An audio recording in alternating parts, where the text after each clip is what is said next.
Their memory serves as an example to us all. The courageous fallen, the anguished fallen. Their lives have meaning because we, the living, refuse to forget them. And as we ride to certain death, we trust our successors to do the same for us. Because my soldiers do not buckle or yield when faced with the cruelty of this world. My soldiers push forward. My soldiers scream out. My soldiers rage!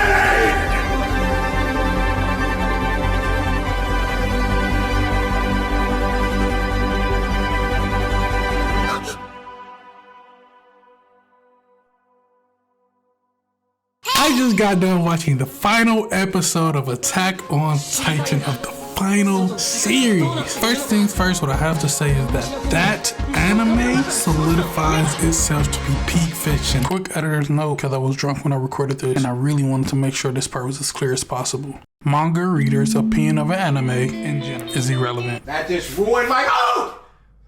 Why? Because the anime serves to captivate new audiences and potentially inspire them to read the manga. For some reason, manga readers do not understand that. I don't care that the manga was better than the animes. I don't care that people should read manga if they don't want to get spoiled. That's not the point I'm arguing, nor is that argument point even relevant or valid to begin with. Let me go ahead and address the elephant in the room. Nigga, you read the title, you clicked on this for a reason. If you haven't watched the final episode of the final season, nigga, why are you here?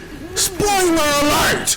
Now that I got that dumbass out the way, I just want to vent my only issue with the ending for Attack on Titans. There was absolutely no reason for Zeke to expose himself. The nigga gave up his life through the power of friendship, my nigga. That's literally the only reason why shit occurred. The same convo that nigga had with Armin, he could have had earlier to convince himself not to even go through with the euthanization plan. Everybody that died up to this point, lives could have been saved, including Zeke's. If that nigga would have had that conversation sooner, that shit would have prevented the entire timeline from happening. For an anime where each of the events was predetermined by either Eren or future Eren or whatever the fuck, my nigga, there's absolutely no reason for that conversation to have happened. I hear you now. There could be an argument for, well, Eren didn't really want to kill everybody in the fucking world or whatever the fuck.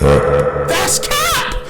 That nigga said he did. He said he wanted to. So that can't be it. Like, what the fuck? The message that Armin had with Zeke was about meaningless happiness. And that conversation convinced Zeke to kill himself in order to stop the rumbling?